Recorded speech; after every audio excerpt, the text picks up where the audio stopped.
Oh, it's the Anyone Can Get It tour. Whoa, there we go. And timer goes on. What's the timer again? 19.5, isn't it? Episode 6 of the Anyone Can Get It podcast. Bosh. Been off for 2 weeks. Well, Yeah. 2 weeks?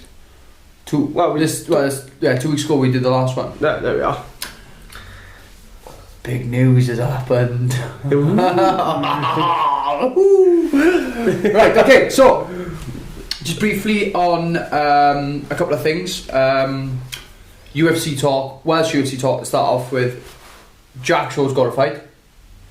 John Phillips has got a fight, which we already knew about. Corey McKenna's got a fight, which we already know about, yeah? Yeah.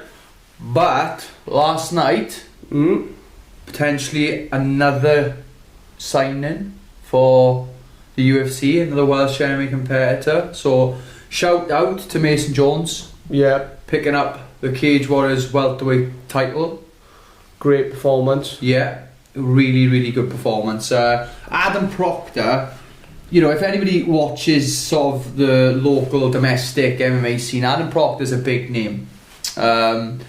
He's coached by Alex Enland. I had the luxury actually one time when Alex Enland come down to fight in Swansea that he trained in our old man's gym. So in all fairness, he come down and he was only young then, really young, and he's definitely a star. And he's still young. Still young. Super young. But I think he learned from last night. Yeah, you know, it was his first main event. You know, it was the biggest fight on all three Cage Warriors cards. It was a big. It was huge for him, you know, picking up, you know, like obviously Alex and his coaches are, you know, former Cage Warriors world champion. A lot of pressure there for a young man, but then again, you look on the other side of the cage.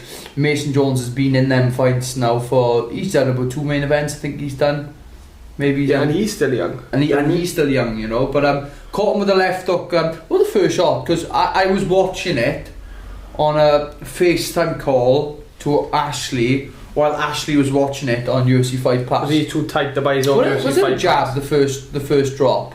I think it was a jab. Yeah, it was a jab, and then the second drop was a left hook. Lovely left hook, nice beautiful shot, left hook.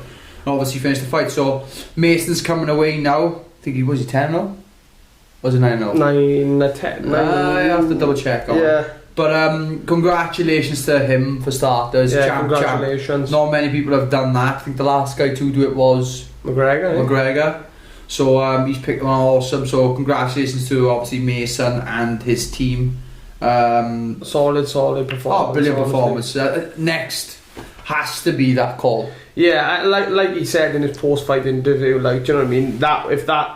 If he asked Ian Dean and Graham Boylan grab, you know, the toughest guy you've got, and he's done that to him in the first round. So I don't really think they can offer him much more. Like, a lot of people might argue, but is Adam Proctor good enough to fight for a welterweight title? He was more than good enough. He was more than capable of picking the belt up.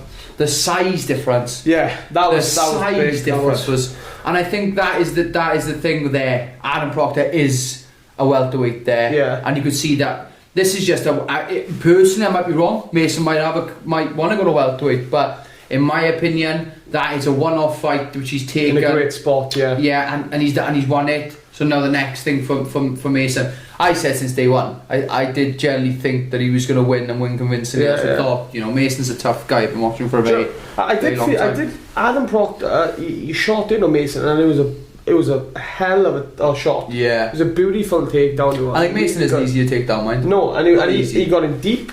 Yeah, changed the angle very well, but then obviously Mason, you know, experience, just got himself out. We were in massive danger, but I think he had him. Gave him the back a bit, and he. Yeah, I thought maybe obviously being with Enland, he might have hunted the back a bit more. Maybe they might look at that and think, oh, you should have. Or I don't really know, but you know, like you're almost certain with Alex Enland when there was a back that Alex Enland would be on that, you know. Yeah. It should have been for the nicest guy title. Maybe got the BMF title. Mason Adam Proctor for the triple threat match with Wonder Boy. Yeah, but I thought that it was a good little, and it was a good main event. Yeah, it was entertaining, you know, from both sides. But so that was amazing. So that's number one. Talking about Mason, another Welsh guy who put an awesome performance on was Aaron Khalid. Yeah, Absolutely That was a fantastic. beautiful And all fairness to him, straight after the fight, I love that. You know, he fought on the Thursday, and then his first post was him jumping on the scale. I think it was 182. What did he do like that until what did he say? He put Jamie with a question mark. Jamie Richardson, whose fight came through. I think there's a few guys who had COVID issues during the Cage Warriors trilogy. Other fights that went on. I think it was Luke Shanks picked up the flyweight title. And also someone I've been watching for a while now from SBG in Manchester, bantamweight, Jack Cartwright, looked phenomenal. If you want to watch someone do a Cage Warriors tournament and do it properly, don't watch me. Yeah, not like Brett. Go watch Jack Cartwright. Brett thought he was getting paid by the minute. No, I'd be a millionaire now if that was the case. But no, it was the trilogy was fantastic. Shout out to one of my closest friends in training, and obviously one of my main training partners, Owen Elliott. Obviously getting the fight, you know, it was a highly anticipated fight. Didn't get the win, obviously in on the show, but mark my words, the boy will be one of the best of all time. I've always said that, and I always keep reminding him. I'm just excited to see what his movement is next. You know, I kind of know what he has planned. Obviously, I'm not going to say this for Mr. Owen Elliott to say, but we're behind you all the way, son. Awesome stuff. Always a gangster, but always a gangster. Believe, angel eyes. Another one as well, obviously a very, very close friend of mine, someone who has been there probably from the start, well, that's like one of the start of my career really. Aiden James, who went out to Brave, didn't get the decision win. It was close, fighting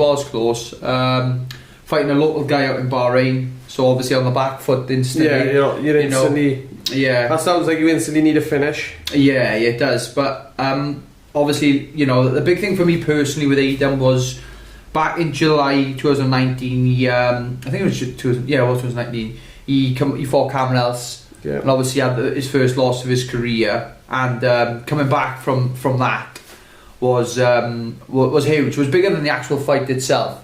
So when I messaged Aiden, I just said, "Look, mate, you know, it was just nice to see him in there. You know." Okay, he didn't get the result he wanted, but to see him back in that sort of environment where he belongs, you know, you spend time with him in North Carolina. The boy's an absolute star, like, you know. So, and like, he didn't want to go down the route of Cage Warriors. He wanted to do his own little thing of going to Brave, and I think he's 3-2 now. I think he is, but was he 4-2? Is he 3-2? You got to remember as well, like, the guy is, in fairness to him, the guy has travelled. I think his last 3 fights, obviously apart from the one in London, have been like Pakistan, That's what I'm saying. He's had 6 fights, right? Ashley Williams in Swansea. Yeah. He fought Tommy Martin in Belfast. He fought Franz Malambo in Pakistan. He fought Jalal in Amman, Jordan. In Jalal's hometown, people were throwing lighters at him after he knocked him out the yeah, that's Cameron Else in London, and obviously the I can't even say his name, but this guy in Bahrain, you know, the guy's had 6 fights and gone to 6 different countries and travelled the world, and like, he put a fantastic status up actually about you know, if he was 15-year-old Aiden and he told him this is what he was going to do, he'd have blown little Aiden's head clean off, like him and his ADHD would have gone absolutely crazy. But no, obviously, you know, on behalf of me personally, you know, I'm absolutely chuffed he was back in there. It might not have been the result, but I think him going in that fight, and just obviously the way the fight planned out. He did look sharp. He did look good. Aiden's got really good stand up, and you know, it was a lot to do with the mental thing. You know, like I said, you know, his performance. It was a close fight. Of course, it was close, but I do feel like, you know, there would have been that element of local guy in hometown fighter, you know, but. Just congratulations, actually. That's what I'm going to say. Congratulations to Aiden for getting back in there and coming off, you know, the last loss and getting back in there. Obviously, he's probably the broken hand. Nasty little break, actually. So I think he's going to take a few months off just by his injury. And fingers crossed we'll see him back in there soon. But it was nice to see him back in that environment where he belongs. Do you know what?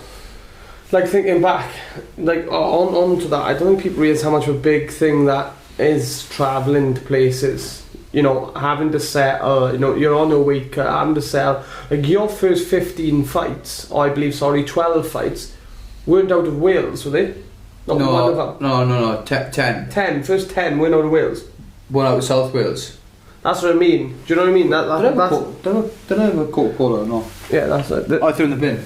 That's big. Like, do you know what I mean? Yeah, and obviously like, it was a shock system where they went, right, okay, you've had your 10 fights in Wales, so where's your next fight? In Mobile, Alabama. Yeah. Whoa, you know. In an aircraft, nice one. Yeah, so that was obviously with the Welsh MMA boys. You know, it's obviously the you know, this weekend it was a bit 50-50 when it comes to the Welsh MMA scene, but you know, this is at the highest level. I think people forget the Cage Warriors and Brave and all these different promotions out there underneath the promotions like Bellator and UFC. They're the top tier, you know, things like, you know, promotions, and you know, two and two this weekend. But like I said, very proud of the boys no matter what, and excited to see what's next. Agree. And obviously I feel a bit sorry for Ben Ellis as well.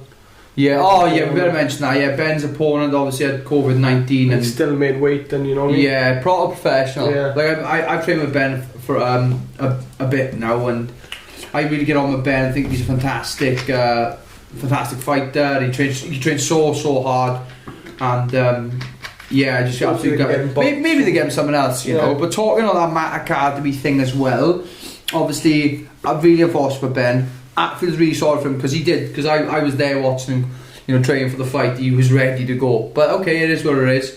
But the Matt Academy head coach Lou Long coming up this weekend in Milan. Obviously they had a Bellator Milan last night, but they got next weekend. I think the main event next weekend is Carl Eleanor from Sunderland, and he's fighting James Gallagher from SPG Island in a bantamweight main event. So that's going to be an interesting fight. Bantamweight bonanzas. Yeah, but like, all fairness, two good, like sort of like British and Irish grapplers. I'm really interested in watching that fight. Should be really good.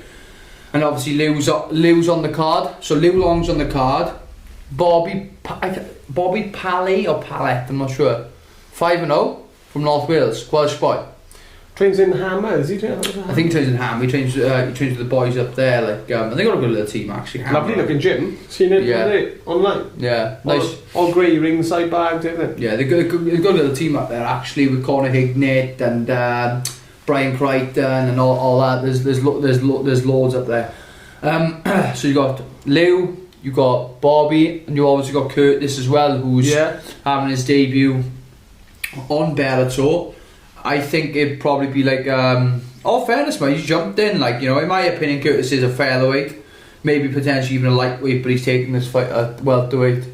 Just get his foot in the door. You don't see, you know, he's taking an opportunity by both hands, and he's going to try and run with it. Waters, yeah. Well, not run with it, but try and double leg it.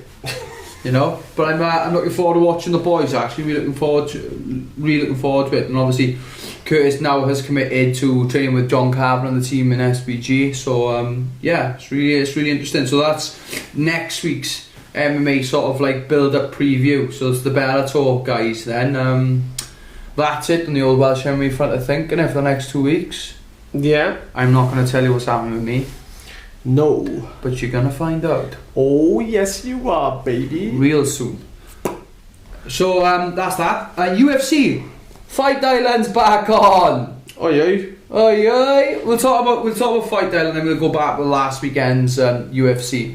But last night, I might have said that, you know, Borrachina does it, but yeah, Izzy looked absolutely class. Outstanding. Guy is a sniper. I'm going to start calling him Chris Kyle. Yeah, but he looked absolutely phenomenal. Unreal. That team itself, I think it's called City Kickboxing. They didn't do too bad. They two. I think Shane Paul picked up a. Is it Shane Paul or Shane Young or something like that? Yeah, he picked up a loss. Cara France picked up a loss, but that was fight of the night. Yeah, and then. A personal favourite of mine, lightweight, New Zealand lightweight, is Brad Liddell. Yeah. I really like that guy. So Animal. he picked his win up, and Izzy picked his win up as well. So that's not bad. At the highest level, you go 2-2. It's not a bad result on a show like that. But congratulations, and it's the first one of a series of event on Fight Island. Been there, done that, got a t-shirt literally. But I'm looking forward to seeing now what happens with Izzy next and who's up for grabs. You know. He asked for Jared Cannonier. If Jared Cannonier beats Robert Whittaker, then I feel like he deserves it. He says he's a nice guy, I like his energy, that type of thing. I gotta be honest, because I know obviously Darren, you know, has lost against Whittaker. I'd love to see Darren Till, yeah. I'd love to see that fight between Izzy and Darren Till. That would be, and with the promo and that would be fantastic. That would be amazing. Yeah. So that's number one. Big congratulations to Jan. Oh, come on. Blackowicz, I don't know. 37 years old. Stopped Storm Reyes for the UFC light heavyweight title. Very, very good victory that is. Yeah, very good. Yeah, 37 years old. I don't know, like, what's the what is it with Dom Mays? Did he just have that one good fight against, like... He's good. Obviously, he took out Weidman, I get that. But, do you know, like, in that level, a bit like Anthony Smith, they can go on a bit of a tear, and they lose one fight, and they start to, like... Well, it was very similar to, like, Gus. Gus had that cracking little scrap with John Jones. Then fought Rumble, didn't he? And then got rumbled by Rumble. And then fought DC. Then got beaten by DC. And then fought John Jones for a second time. And then he got lost. Then he fucking decapitated Glover Teixeira. Yeah, I remember watching that. That was like the 3 uppercuts on the spot when I remember that. No need of it, man. But that was so that was that. Going to the weekend before, Kobe Covington beat Tyron Woodley, 5th round, sort of like rib injury it went down as, but I think he looked class anyway. Bit of controversial post-fight sort of thing afterwards. Yeah, Colin. Yeah, I didn't like Woodley, no, Woodley, Usman. Did you hear him screaming down the mic? He was like, I love what Usman was like. He was like, next time I see you, you're dead. He's like, and Usman looking at the camera and like, really? I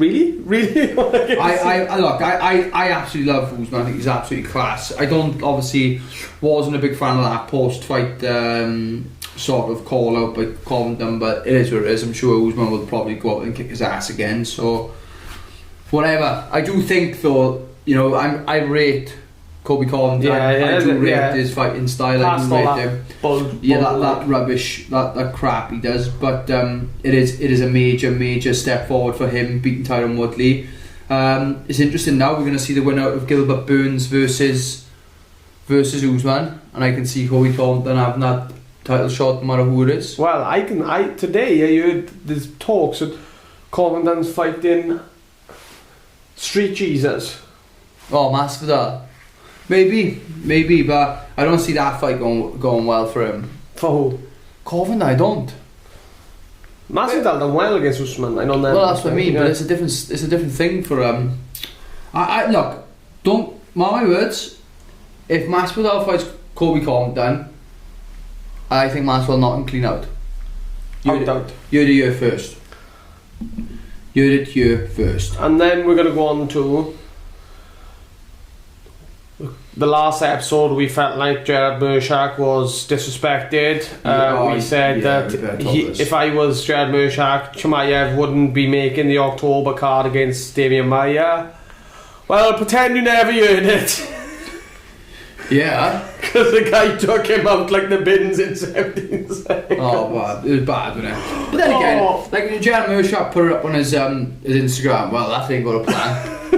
Oh look, look. I think people forget sometimes. This is a fist fight. You know, anything can happen. Fights can be 30 odd minutes, or fights can be 30 odd seconds. That's the way it goes down. And just cut the cage off, didn't he? Cut it really well, and I went right down on the pipe. Did you put him in his chair? Yeah. But I'm sure Mershak will come back. But for Chimaev, just don't want to talk about him again. The hype is real. Walking on a dark alley, bumping into Chimaev. Yeah, nah. I won't be going for the take one either. Guys, that's it for part 1. We'll see you in part 2. Part 2. Die. De. Ladies and gentlemen. So, sorry. Ladies and gentlemen. Sorry, just a brief one. Sorry, all them rights belong to Bruce Buffer. Right, so, part 2. McGregor. Yes. Apparently there's a bit of a issue going on between him and Dana White. Bit of beef. Bit of beef. Bit of sirloin. But what's happened there? You know more detail than him. Yeah, apparently, well, not apparently, it's all over social media. McGregor started posting the old videos of, not old videos, sorry, the old conversations on Instagram that he was having with Dana White. Right. About, obviously, because Connor's been a bit inactive, it was all the conversation. So, like, Connor was asking for, I'll fight Diego Sanchez in LA in May. Didn't get it. Then they wanted to squeeze him in then for if someone pulled out of the Gaethje Ferguson interim title fight. He didn't want that, though, did he? He said he wanted it first, and then he was like, I know. Yeah, he probably thought about it more. I know step-in fighter for no one.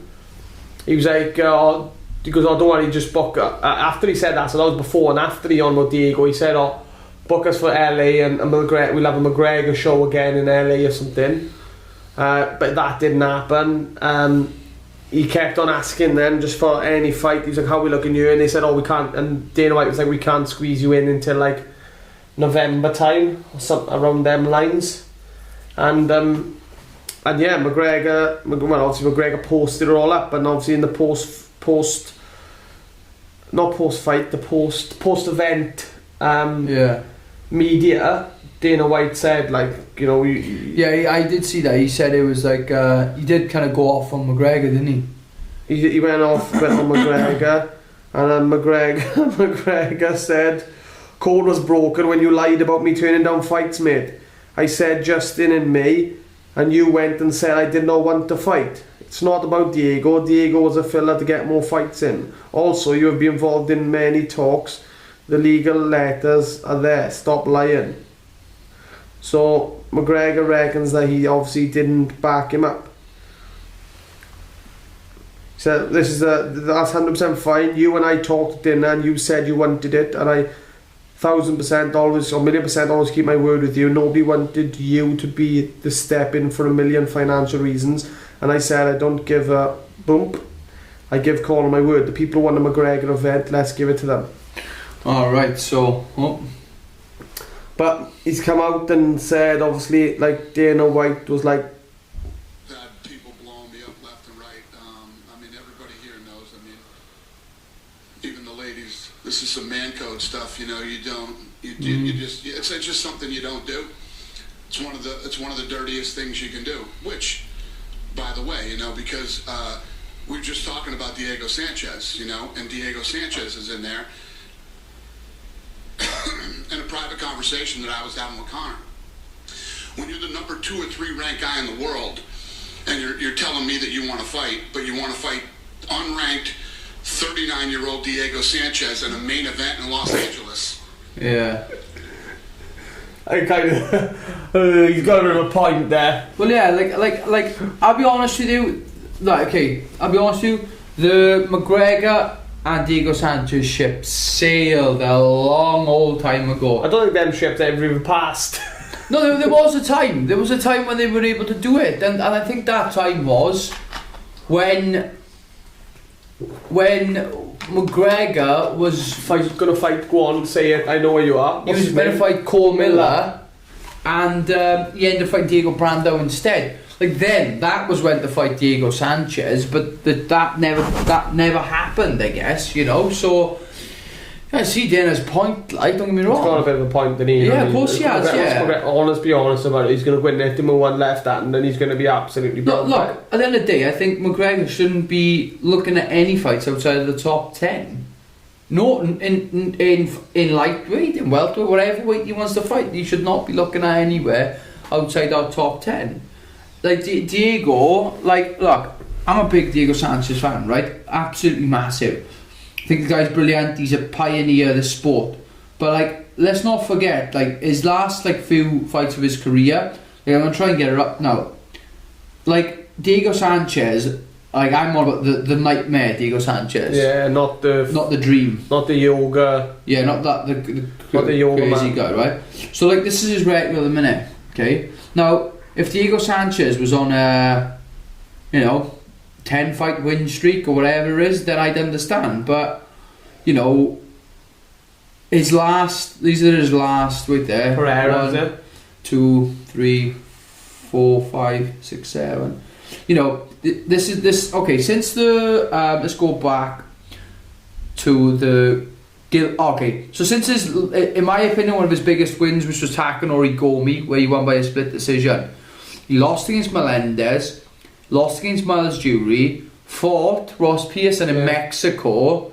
Albuquerque, New Mexico, and he won that. He did not win that fight. He lost 3-0, and it was voted the worst robbery of that year. I think Dana White even gave Ross Pearson his win bonus. That's how bad that was. Lost against Ricardo Lamas. He beat Jim Miller. Lost against Joe Lawson. Beat Marcin Held. Got stopped against Ali Quinta. Got stopped against Matt Brown. Then he went to welterweight. He fought Craig White, who we know very well. Mickey Gall. Beat Mickey Gall. Lost against Michael Chiesa. Was losing the fight against Pereira, but then had a legal knee, so he kind of didn't continue. So he won that fight due to disqualification, and then lost last night against Jake Matthews. Like, in my opinion, you want to fight Diego Sanchez when he was like after Takanori Gomi. You don't want to be fighting him now. What's his record now? His record now, he's got a good record. He's like 30-13, right? Okay, it's not a bad record. He's for the best guys in the world, all fairness to him, and it's just a bit, I don't know, there's other names to call out. Having said that, while I've seen the name here, Craig White lost his fight on Cage Warriors. Fight ahead now. Was it Friday or was it Saturday? That was Friday. Yeah, Friday. Lost against and Anna's retired, so left his gloves in the middle of the cage, which not that I love that, because I don't love when people retire, but I like the fact he left his. I think that's a good little move. So don't ever leave him in the cage. Pick him up and put him in a frame. Yeah, afterwards. Yeah, but congratulations on Craig White on his career. Like I said, the guy never really turned down a fight. I think he took a Neil Magny co-main event at UFC Liverpool on like 2 weeks' notice, lost 40 odd pounds. So and then after that, then didn't exactly pick an easy fight when he went up against Diego Sanchez. So had 2 fights in the UFC and fought arguably 2 of the best guys in the division. Yeah, Neil Magny, they're 2 fights you want if you go in there like. Yeah, so congratulations to Craig and to Dave Matthews as well, the Lions Den. The great team. Done a bit of shows with them guys, so fantastic result. So that's it with the old McGregor front. I do briefly, we did speak about this last time, but I want to talk about it more in detail. Michael Chandler. Yeah. Michael Chandler has obviously made the commitment now and full on move to the UFC. He will be out in Fight Island. Just as a replacement, though. Yeah, he's there cutting weight, everything. Yeah, so he's going to be there waiting, you know what I mean? And I've got like Henry Hooft on Instagram. I speak a lot with Henry Hooft, who's in Hard Knocks 365, and I have spoken to Michael Chandler in the past, so I've been watching his stories and watching Michael Chandler train. He's they've got him on the board. He'll be ready to fight, the 24th. Do I see there being an issue? No, I don't. I just think he's going out there, first little test with the UFC, get out there, he more than likely get paid for his time for going out there, so he's just going to enjoy the trip, I guess. Like I said, Fight Island was one of them things which I think after this pandemic is over and done with, I think they'll have shows there, but it won't be like a Fight Island. No, yeah, yours truly was involved in the first one, so write that down. Happy days.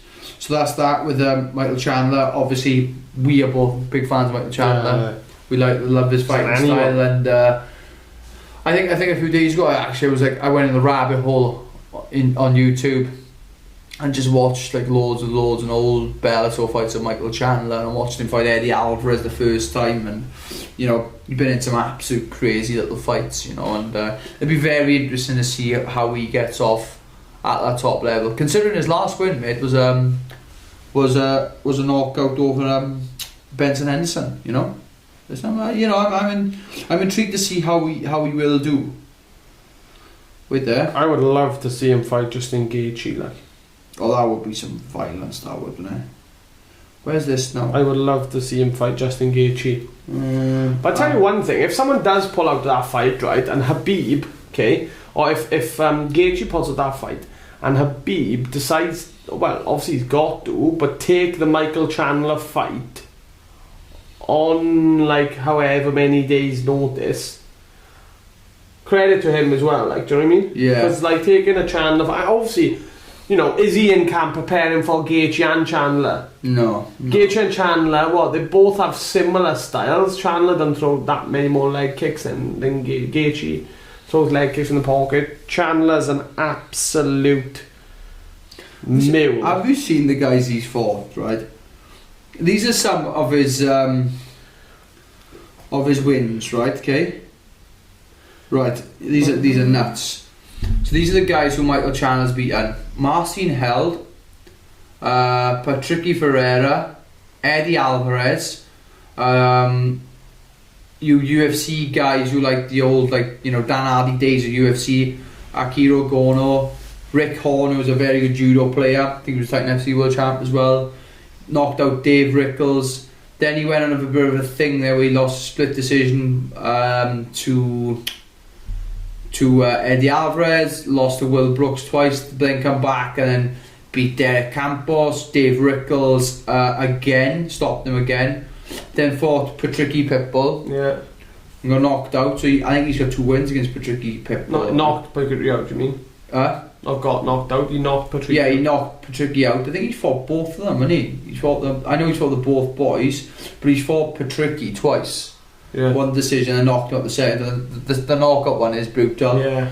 Beat Benson Henderson by split decision. Then he had that crazy foot thing, little foot thing, and probably the worst show that he could have possibly had it, which was the Bellator New York City one. Yeah. I watched him fight Yamuchi yesterday. That was a brutal, dominant performance. That was his ground and pound. That looked absolutely incredible. Brandon Gritz, Brent Primus, and then got stopped by the smaller Patricio for Pitbull. Yeah. So you got Patricky Pitbull and Patricio Pitbull. So this was the fight where Patricio, if you watch your Bellator, Patricio is the lightweight and now, the featherweight and now lightweight after beating Michael Chandler back in May 2019. And then after that loss, then Chandler went out to Japan and fought Sydney Outlaw and won by knockout there. But like I said, arguably one of the biggest wins of his career was his last fight, where he fought Benson Henderson in a rematch. He beat him the first time by split decision, then beat him the second time by KO. It was like, have you seen that? Yeah, it was a right head kick, but he kind of stepped. So he's orthodox. He throws a right head kick, a land southpaw, and throws a 1-2 off the southpaw, catches him, puts Benson down, and then obviously hits him top of the head to put Benson out. But I'm excited to see sort of who they match him up against. There was mention about Tony Ferguson. There'd been mention about Gaethje. I'll be honest with you, if I could pick, I'd love to see him fight that Justin Gaethje. Pair them fighting at lightweight. That would be one hell of a scrap. Yeah. But I'm interested in seeing that. That should be a good one. How much have we got left? I haven't timed this time. 1938. 30, yeah, I've got plenty of time, man. But so obviously looking forward to seeing Michael Chandler's first fight in the UFC. We've been like I said, big fans of him for a very, very long time. Like I said, we're not just UFC fans, but we enjoy our Bellator, our Rising, One FC, all sorts. That actually mentions a good little fight on One FC, which is how do you say his name? Alani Ningali. You know what I'm all about? Oh, I know who you are. Yeah. Looks like Terry Crews. Yeah, he's stacked. Yeah, who's he fighting? He's fighting Vito Belfort, the heavyweight fight on One FC. Well, if you guys haven't checked out 1FC, have a watch. I think they've stopped doing the soccer kicks now. Ah, Tamped. I gotta be honest, man. There was some brutal like thing. But a couple of guys have gone over there. UFC guys like Demetrius Johnson is smashing it out there. Eddie Alvarez has gone out there. Vito Belfort's gone out there. Sage Northcutt's gone out there. Sage Northcutt's sister gone out there. Georgia Petrosian. Liam Badco. There's John Haggerty. John Haggerty. Yeah. Some loads of guys. Obviously, there's a mixture between like MMA and kickboxers there, but Georgia Petrosian's brother's gone out there. There's loads, but like I think, arguably, in my opinion, the 1FC is now the leading promotion when it comes to K1 or when it comes to kickboxing in that sport. But big fan of Georgia Petrosian. Yeah, him Italian. Well, he's actually Armenian / Italian. Big Stone Island sponsorship with him. Southpaw gangster. Oh, in my opinion, like I spoke to James Wallace, who's like my kickboxing coach. He thinks that he's, at the minute they say pound for pound he's number one in 1FC. Pound for pound, Georgia Petrosian's number one. Guy's 1FC a featherweight champion. I think is featherweight. He whacks the bag. Oh, well, like I said, we got like inside of our gym where we've seen some of his kit and we've kind of gone, yeah, we like that. We're gonna go grab that. Like I said, big George Petrosian fans. But I'm interested in seeing what's up for him next. If you're an aspiring fighter who fights southpaw and you just want to see some guys who copy tips off, I say to him, because he's a southpaw, I say watch George Petrosian if you're gonna watch anybody. Another guy who's there is Holtzkin. Nicky Holtzkin fights in 1FC as well. But some amazing fights in 1FC. If you ever get the chance to watch 1FC, go and watch it. Other promotions, there's other big promotions out there as well. EFC Africa is a good one. JP Buys is a bantamweight on that. That's a good little show to watch. But like I say, when it comes to MMA shows out there, I think the leading ones at the minute, I'd say personally, there's 4. I'd say there's UFC, Bellator, Ryzen, and 1FC. They're my 4 at the minute, which I see being the top. Other promotions then would literally just a little bit underneath, like things like Titan FC, Cage Warriors, all them types of good ones. LFA, Legacy, RFA. I think they end up calling it LFA actually. There's loads of different promotions, but if you ever get a chance to watch them fights, watch them, because them guys are the up and comers coming through the ranks, and like I said, they're always good to watch. So guys, I think that's it with the old MMA front there. Yes. So come back for part 3 where I think we'll talk about fashion and some football. Bosh, part 3. Let's talk a bit about soccer. Okay, so Swans played yesterday. Yes, they did. Newly promoted Wycombe Wanderers. About Jacks. Good old Akenfenwa. I've just seen the worst. Ash, don't. The worst. After that. Oh my goodness. No. Equal pay. Have a look at that. Equal pay. Jesus Christ. Oh my days. Right, sorry about that, guys. Right, so nice and simple. Swansea won yesterday 2-0 against Wycombe Wanderers. Sorry, goals by Andre Ayew and Jamal Lowe. Yeah, Jamal was his first goal with the Swans, isn't it? Jamal Lowe. He's the one from Wolverhampton, isn't he? It's not his first goal for Swans. Isn't it? No, it's not. I don't. What there? Oh, what am I doing? It's not his first goal against Swans. No, it's not his first goal. I know it's not. He scored against bloody... Which one? Oh. Well, anyway, Swans won 2-0 yesterday. Obviously, fantastic start of the season. Undefeated. Unlucky. I think we're second in the championship at the minute. I think who was above? Is it Reading? Is above us? Swansea are third currently, sitting third with there we are. Reading top, Bristol second, Swansea third. 7 points, there we are, yeah, Red. Cardiff 16th, just in case you're interested. Yeah. But the big one, the big one, is obviously the number 1 team in Wales, Yeah. Newport County. Oh yeah, they done a number. Doing really well at the minute, aren't They knocked us out the Carabao Cup, and Yeah. then they? Went on to knock Watford out. Yeah, no, I did see. Good And they battered Watford, I think. Fantastic result, isn't it? You know, credit where credit's due. The number 1 team in Wales are back. Yeah, fair play to them. Mad, innit? Swansea and Cardiff been arguing for decades about who's the number 1 team. Turns out it's Newport County. I know. Never mind, but that's that. Any other news? Yeah, Go Ryan on. Reynolds taking over Wrexham.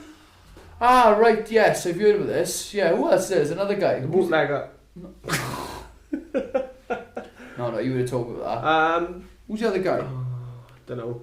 Ryan Reynolds has bought shares in Wrexham. in Wrexham.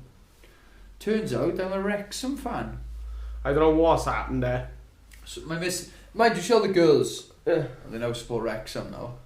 I reckon he was pissed up one night and they just Let's have a laugh. they just pissed up one night like that in somewhere nuts like Vegas penthouse suite.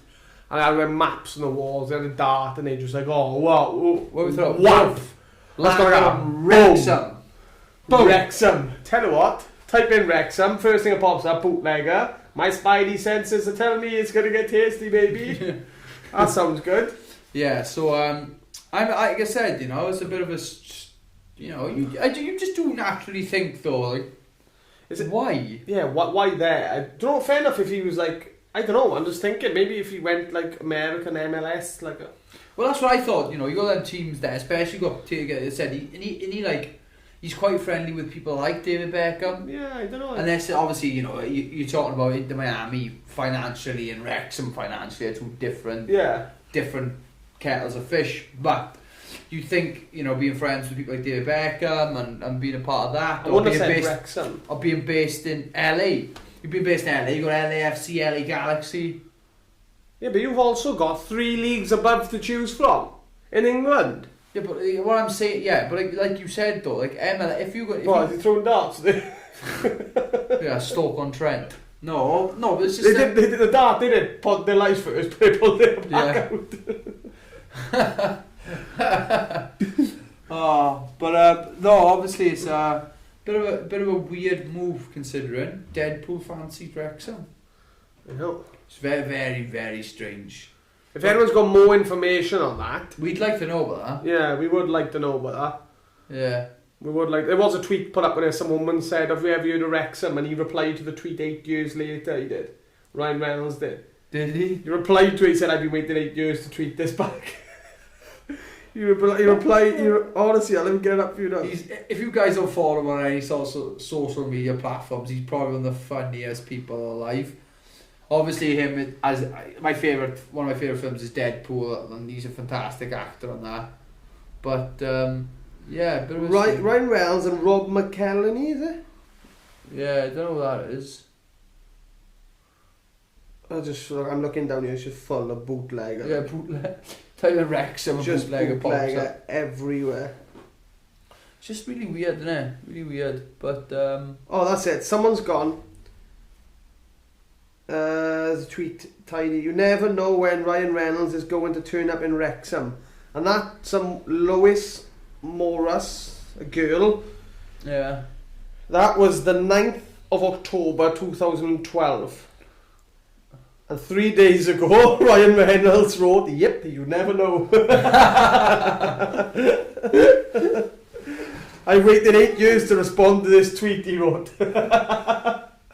I'm a big fan of him. I think he's a class act, and he's really, really funny off fairness. But Breaking news! Oh! Breaking news! Couldn't be better. Brett, without further ado, I'll let Brett announce that one. Just come across it online. Mind you, we've known, but obviously we don't say nothing. We It's don't not say- our place. But once it's yours, it's up online. It's on Twitter. So on Twitter, Jack Shaw will fight Khalid Taha on the 7th of November in Las Vegas. Attaboy, Tank! So I think Taha is at the top of my head 14-2, Jack's 13-0. That's a big fight in the bantamweight division, you know what I mean? I think Jack's in a position now where in a fight, in 2 fights, could be in that top 15, you know, you just don't know, especially if he's fighting people like Khalid Taha. I'm excited. I've been training for a while, we've known sort of a name for a while. But he's looking sharp, you know, being with him for the last like 6-7 months. You know, the guy's a phenomenal athlete, and like I said, really, really looking forward to that fight. You know, someone who's, I guess people rate Khalid Taha, but you're going to see Tank in a different league for this one, but there we are. Absolutely, well, I'm glad it's out now. So now we're going to announce Tank's fight on you. On the headline, we're going to do everyone over and right announcing Jack Shaw's fight. Nah, but it's gonna be good. That's gonna be a good fight, man. That's really good fight. Yeah. Right. Any other news of football? Because there's quite a bit of fashion. Leeds scored. You know, we all hate Leeds. Who doesn't hate Leeds? Leeds scored. Leeds scored in the 87th minute. Patrick Bamford against Sheffield United. I like Ollie Sheffield. McBurney's Sheffield United. Big old Sheffield United fan. Right now, Tottenham, drew 1-1 with Newcastle. Callum Wilson scored a penalty in the 97th minute. Tamping. Bruno Fernandes, if you haven't seen the Brighton game from Saturday against Man United, make sure you watch that. Man City and Leicester is 1-1 at half time, and Jamie Vardy's having a party scored along with Riyad Mahrez, so it's 1-1 and it's currently half time. And West Ham v Wolves at 7 o'clock tonight, so I'll watch that. There you are. The comfort of my own home. I think on the football front, I believe that is it. Actually, James Rodriguez playing for Everton, what a player. If you ever get a chance to watch Everton, I think that's like one of my, like every season I see a team in like the Premier League that I like following. You know, it like changes every year. Like obviously like that year it was Leicester, you know, you want to see Leicester do well. I believe last year I was enjoying watching Wolves. This year I'm really enjoying watching Everton, and I know it's only been like 3 games in, but I feel like Everton can do something this year. I feel like they can potentially have a decent cup run, or better still, creep into that top 4. It's going to be a tough ask, but I feel like they could get there. Happy?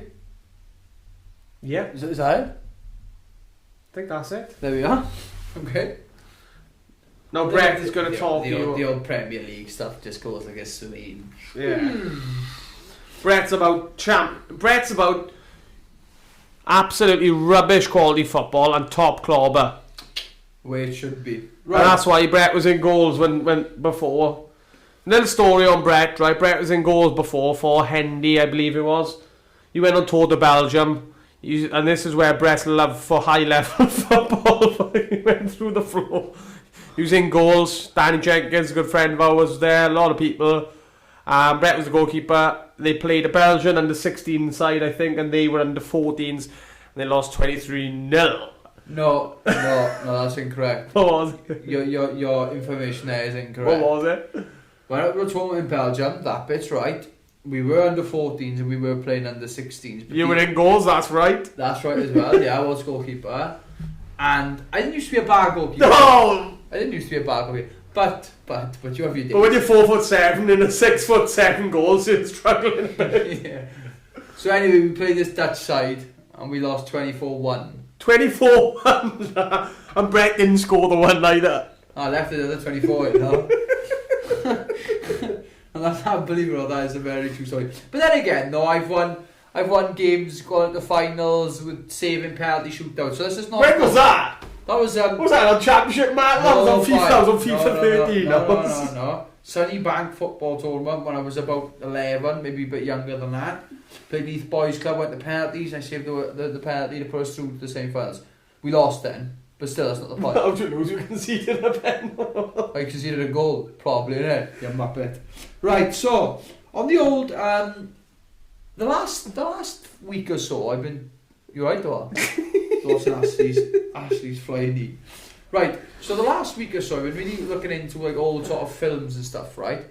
So, it's just brought back my sort of like, my love for the older films, British older films.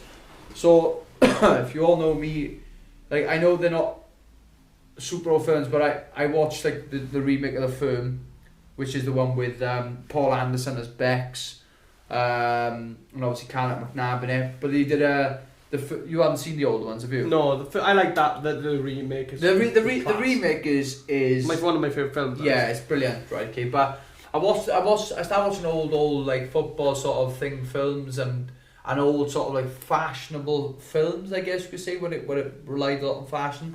I watched The Firm with Gary Oldman. I think that was a really, really good film a couple of days ago. But like you said, the remake compared to the old one is completely and utterly just different. You know, very rare you come across a film, they do a second one and it's better. But The Firm is, right, in my opinion. Come across watching Quadrophenia, which is an old mod thing. I did a photo shoot with Sash Shots. We went up to a house in Cardiff. One of the guys there, Tony, I think his name is. 2 seconds. I can find out for you now. And Sash, that's another thing. If you haven't check out Sash on Instagram or wherever you see him, because he takes a lot of pictures of the MMA and stuff. But he's done a cracking shoot video with that, didn't he? He did do a really good shoot. Really good shoot. So we went up to see Tony, who is the president, I think you call it, of the Lambretta, the Welsh, basically Lambretta club. And like I said, it's been it was really good. It's like I said, I like doing different things when it comes to my fashion.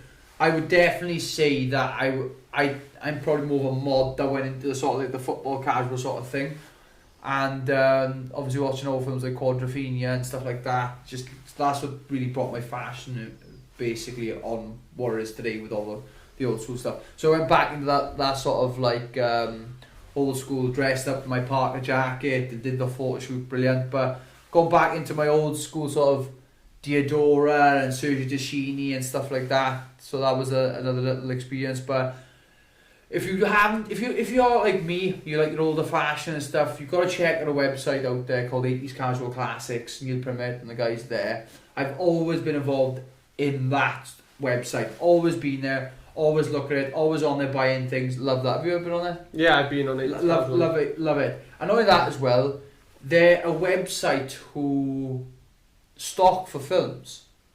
Oh yeah, right. You're gonna love this now, okay? So I think that they were involved in The Business, which is an absolute fantastic film. Probably one of my favourite films with Danny Dern, Tamir Hassan, where Frankie the Kid, he's basically a kid grew up in London. You know, he wants to get out there, so he ends up going away, and I can't remember where they go, but anyway, he goes abroad, he meets up with Charlie, who's Tamir Hassan, and then he takes him underneath his wing, and it's full of clobber, full of like Serge Tacchini, the Feeder Shots. It's all aimed to look like Bjorn Borg and John McEnroe sort of fashion stuff, right? So that was they had a 80s Casual Classic and a big part in that, in getting the clothing and all that sussed out. So there's that. Also did a bit in The Firm, right? Obviously The Firm is where, you know, like you said, it's your favourite film. It's one of my favourite films as well. Yeah, I love The Firm. It's class. But Neil Primmett, who owns that company, right? You laugh right off here. So there's a scene where Bex, now who's the main head of the football boys, he ends up going to a shop, and Dominic, who is Callum McNabb, they have a problem in a nightclub, don't they? Yeah. And he flies the head into Dominic's mate and gives him a bit of a bat. Oh, in The Firm. Oh, lad, show us your face. That one. I'm just cutting a rug with my wife. Yeah. What? That? Yeah, that's right. So then he flies the head to him. And then anyway, he loves Bex. He finds out that the guy they've just started on is Bex from the football. So Callum McNabb goes to the shop, doesn't he? Goes to the shop. Yeah. And he's buying stuff.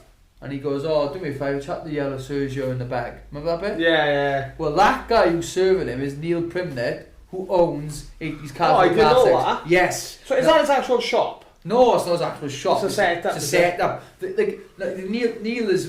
Neil loves that old school stuff where they were getting like old sort of Adidas boxes in the shop, and they had obviously the stores, the old Clobber, and you know, he is the guy in it. This is a little brief thing. Oh, chat the yellow Sergio in the bag. That bit, that's him. So like he's been involved in that, and not only has it been sort of like that football, because that's a small little niche, that isn't it? What's that do? 80s casual. Yeah, it is small. Very small niche. That's what Brett wants to go for Stag, like we said, but it's going to happen regardless of this guy. So Neil, you're going to make some bucks for that, get all the boys to the website. But also they've done a new one. I think it's a mod film, a brand new mod film called The Pebble and the Boy, and they also do bits of that. But that's based more on mods and stuff. So you can see like Neil and the shop are starting to expand a little bit more, where they're trying to kit out different things. They even did a bit in Breaking Bad. Oh, they did. They did. There's a brief. What did they do that? There's a brief thing, right? Okay, I'll show you a photo now. I'll ask you a photo. You guys probably won't be able to see this, but basically, this is where the yellow Sergio Tacchini that I like to wear is called the Orion. It's basically a. If you saw on Twitter the other day, Michael Bitt's been ripping Brett. Yeah, that's the one there. Right, okay. So I love that tracksuit because Bex wears it in the firm. They go down to Pompey. Oh, I go down to Pompey. Where you off? I'm going to get a Wimpy. That one, yeah. So Bex turns up in this yellow Sergio Tacchini tracksuit top, and ever since I watched it, I think my 18th birthday, I had that. My 17th. So basically, two months before, I had Christmas.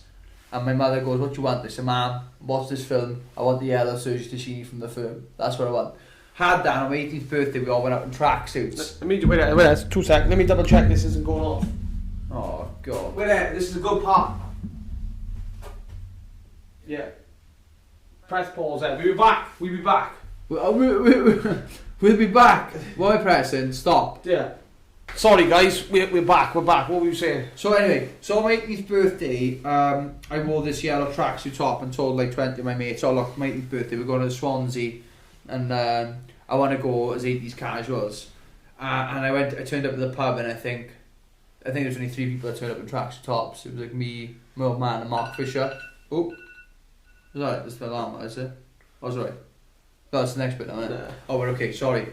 So anyway, so for my 80th birthday, that's what we did, and we met up. We went obviously there, and we saw Danny down in Swansea and stuff. That's a different story. I'll explain another time. You've explained that story. Huh? You've explained that story. Have I? Yeah. Oh, there you are. When you bumped into him, I can't remember what episode it was. Oh yeah.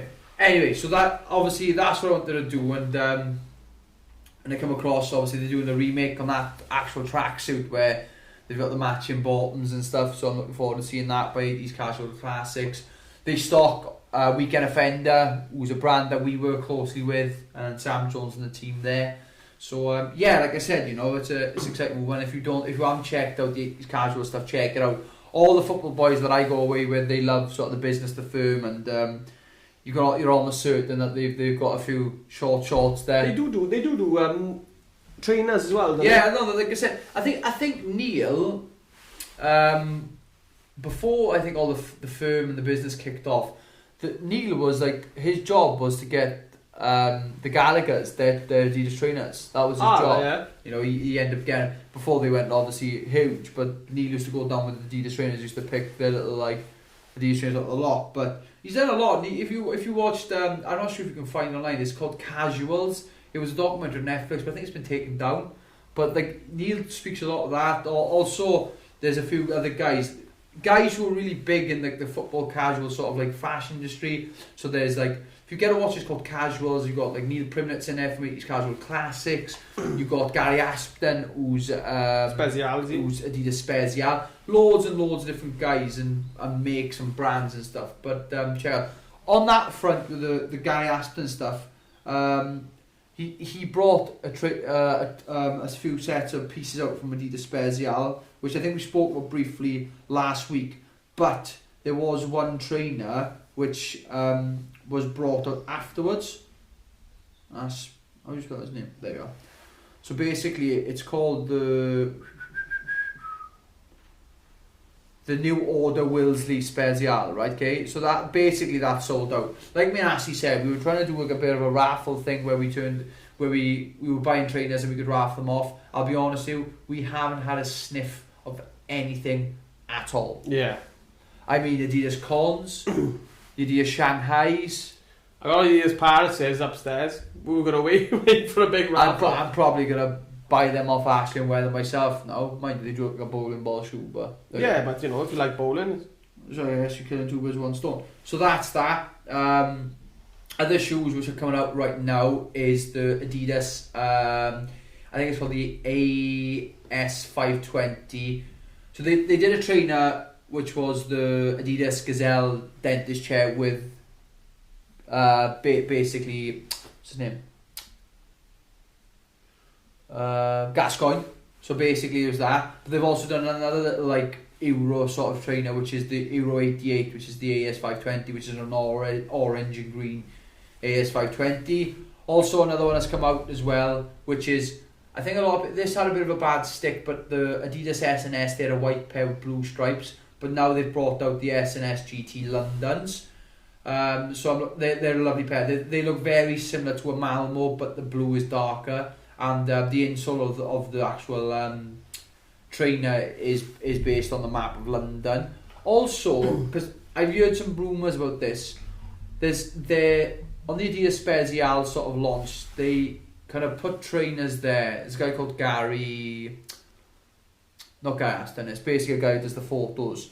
They always put little hints in some of the photos. I'm not sure if you know. Yeah, but I've seen the the back heel of something. Was of that an yeah. I think that's going to be the new Adidas Manchester. Like, you know the trainer I was all about, I wanted, and I've looked online and there's people reselling for stupid prices. But basically, I think they're planning on making an Adidas Manchester from the Adidas Special range. If that's the case, I will be going to London and I will be grabbing a pair. 100%. Yeah, we didn't know as well, like that with the trainer situation, that we enter the raffles online, but then you have to enter a raffle. Yes, to go down to the shop. To go to the shop. Having said that, I think that's only because of the COVID-19 situation, but still, we weren't prepared for that. If I'd known now, I would have done the two raffles, but we only did the one raffle. We didn't really know that you had to do a second one. So on that sort of front there, I think that's that in it really. You know, I'm actually into my Diadora at the minute. I'm enjoying. Today though, I'm wearing a pair of my Adidas Malmos, the recent reissue ones. But I've got a lovely set of. I'm not gonna say which ones they are because I don't want people watching this and going, "Oh, I'm gonna go online and bid for them now." But I got a. So next week we let you know. Yeah, next year. So basically, I got a shoe I'm keeping my eye on very closely on eBay. So fingers crossed, nobody's bidding against me. But let's go to the personal stuff now. When it comes to the gym, yeah. We've bought some lovely stuff for the gym already, so we can give a shout out to a few people. I think we're allowed to do that. Yeah. I want to shout out first and foremost to our first and new gym sponsor, which is the Roma Tembi, Dan Wilcox. Yeah, Tembi's Fish and Chips, Tembi's Fish Bar. If you guys like Richard's show, like Shaky, like Dickie, like to go to Tembi for the weekend, you probably have come across this fish and chip shop in Tembi. Fantastic fish and chip. The Roma sort of like, is it, can you see franchise? Is it Roma franchise? Yeah, so the shop isn't actually a Roma franchise. It's not, doesn't have Roma above the door, so don't go there looking for Roma above the door.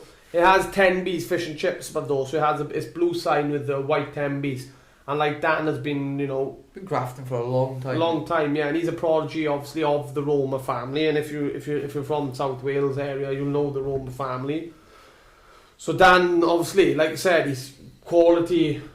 And do you know what? You know sometimes that you talk so much about something and you try and think, just go and try. Just go there. That's all I can say. Really, is that go and see Dan. Tell him that that you've heard from either the podcast or you've seen on Brett's social media. If that's where you have. Some people go down there already if you're going down for the Ironman weekend. I was going to say Ironman weekend is apparently nuts in the shop, isn't it? Oh yeah, he gets up at 6 o'clock in the morning serving bacon butties and doesn't stop, mate, till 9 o'clock in the night, which is like a 15-hour shift. So the guy, in all fairness, he's big. I've known him for a very long time. The guy is committed and he works very, very hard, and he deserves all the success he gets, really. But also a big little MMA fan as well. Big little MMA. Big little MMA. No, he's a big MMA fan. And, do you know what? Funny story, right? So Dan is massive. Obviously, I've worked with Dan for ages. Dan is a massive UFC fan, right? But he is probably a UFC fan 5 or maybe 10 years ago. So he's a UFC fan with like Vito, all the big names. Chuck Liddell, Randy Couture. This is when Dan was like really in it. Yeah. So when we were in Miami, when we were in Miami, and Brett's on the mat, with like Gokhan Saki. Obviously, he's not. He fought in UFC, but he's not back then. Glory kickboxer. Yeah. He's on the mat with Rumble Johnson and Vito Belfort. So I'm sitting there and I'm staring at Vito Belfort. He's about 10 foot away from me, and I thought, you know what, now's a really good time to FaceTime him. Like, so I know he's busy in the shop, so I FaceTimed him from Miami, and he's, you know, obviously Dan's busy. We don't speak much, obviously, because of he's busy in the shop and I'm busy in the shop. And he said, all right, I was like, oh, Brett, all right, yeah. He said, and I turned the camera around and I was just staring at Vito Belfort. And he was just like looking at the camera just as if he's seen a ghost. And Vito Belfort, he's like, is that Vito? I was like, yeah, it's Vito, mate. He was like, shut up. He went nuts on the phone, he did. He went absolutely nuts. People like forget sometimes, like I remember the first time I ever saw a UFC fighter properly. And I think it might have been Pickett, and I was absolutely blown away. Like, I mean, I think a lot of people forget. Like, now it's like very, very rarely I get shocked or surprised. But I tell you what, the one time I did get surprised, you were with me. We were in the hotel for Fight Island, and I opened the door, and Shogun Rua was by my front door. That put the shit. That put the shits up me a bit. Like, it was my neighbour. I think he was fighting a week after me, and he was getting into his hotel room. So I heard him knocking about. I thought, what's up my front door? Because we were at the end of the hallway, so it shouldn't have been over there really. As I open the door, Shogun's looking at me. He just goes, "All right, yeah." Just don't soccer kick me, please. And I'm looking at Brett because we got this thing that when we go away, that Brett gets a glove signed, and I'm like, did you ask him to sign the glove, mate? And he goes, no. I was like, why did you ask him? He goes, well, mate, I wasn't looking at Shogun Rua to sign my glove. I was looking at Shogun Rua won 7 pride fights with soccer kicks. He goes, I just honestly very rarely get starstruck, but looking at Shogun Rua was a bit of a starstruck moment. But yeah, I can understand why people get freaked out with seeing different fighters. Honestly, he was all over the place. Like when I tell people, like, obviously I met Conor twice, and like people like find that absolutely nuts and insane. But yeah, so I just want to thank Dan obviously for making a commitment to our gym and helping us develop our gym in a different way. Like I said, now in the especially with the podcast and stuff, you're going to be hearing us shouting Dan out a few times over the next few months, years even, you know what I mean? Yeah, so it is, like we said, like when I go to Tenby, I go to see Dan every single time. And like Brett said, you could just be going there for the weekend, you could be going there for the Ironman, a lot of people go for the Ironman, but if you're just going there for the weekend, trust me, get there. Like, and if you're training, just make sure you cheat meals on that day. Yeah, I seen Tank said, I grabbed up there last week, he said. He said, I've been there, there last week. Yeah. So, but I'm thank you to Dan and the team. So we really do appreciate it. For us now, this is the big step in the right movement. What else we got? Can we talk about some of the equipment we got there?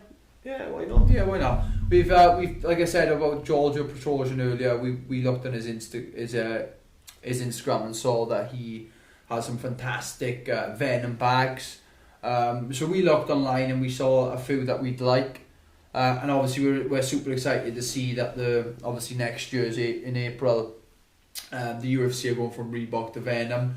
Like I said, big fan of Reebok, but obviously massive fan of Venom. The first ever fight I ever had was in Michaelspell Sports Centre in Aberdeen, which I passed a few days ago, in a pair of green Venom shorts, I remember. So I think Thomas Richards from Anfield might have them now. I give them to him.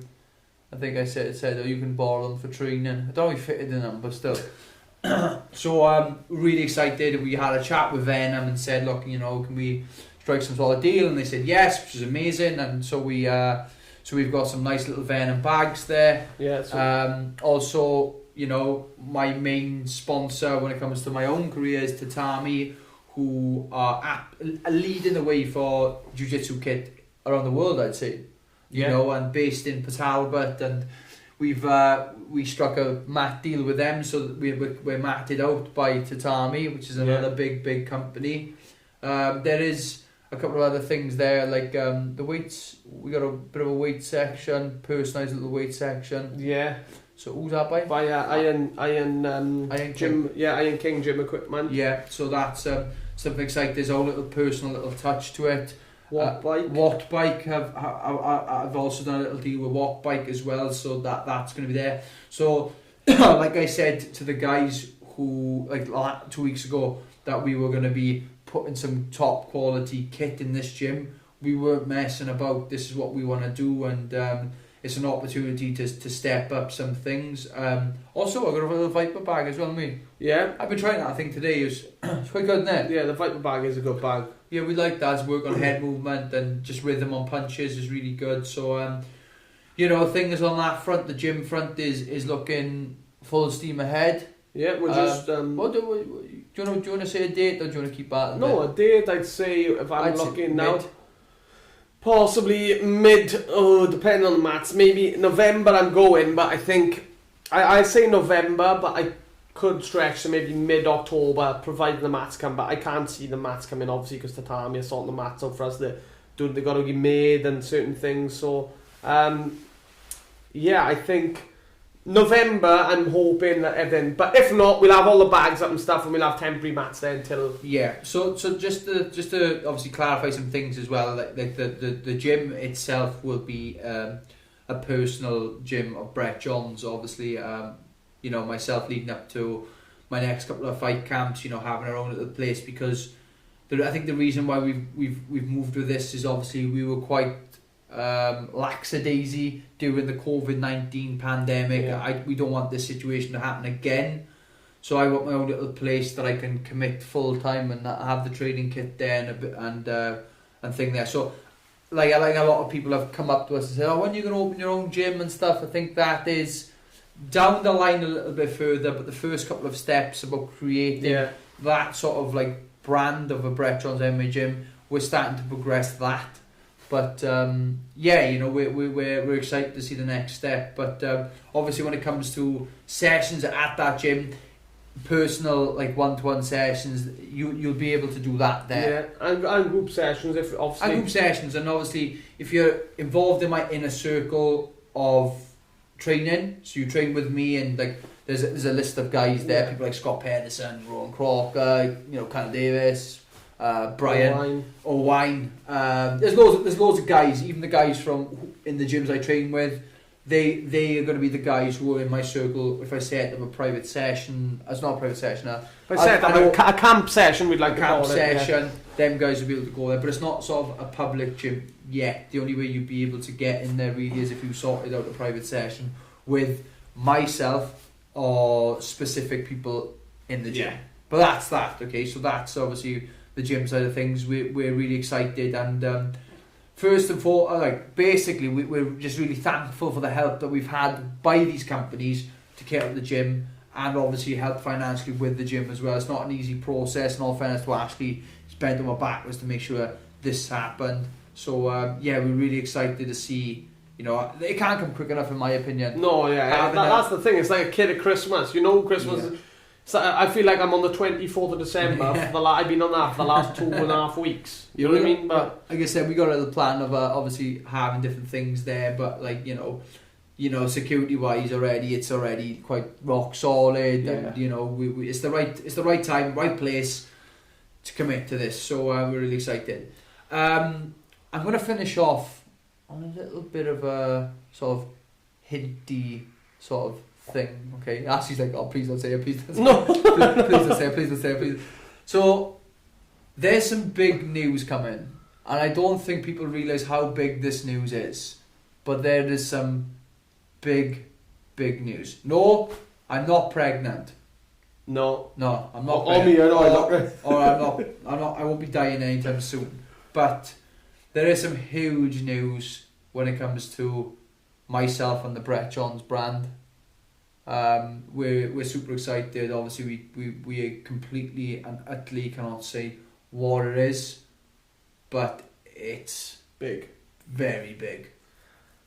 It's big, and it will be worth The weight. the wait. Yeah. And I think obviously we can go into more detail, providing next week. You know, Yeah. we know where we are next week. Yeah, we should sort of like know by next week what we can and can't say. But just like I said, on behalf of the gym front, thank you. But on behalf of me and my sponsors, which are Bet Clever, Weekend Offender, JMW Heaton, RNF, Watches Wheels, Hemp Valley, Yoga Events and Tatami, thank you very much for your support. Thank you to Luke Jones, who also supports me in my career. So thank you to Luke and the guys there. Thank you to my teams, KGB and Shaw Mixed Martial Arts. Thank you to the boys there and the training partners and the coaches that I have. And thank you to everybody. By everybody, I mean my missus and Ashley for their help and with Brett Johns MMA. But this is super big, and I'm excited to see what the next few years hold. So that's it. Thank you for this week. Peace out. Anyone can get a podcast? Bosh. Thank you. Good night. Ta-da, mate.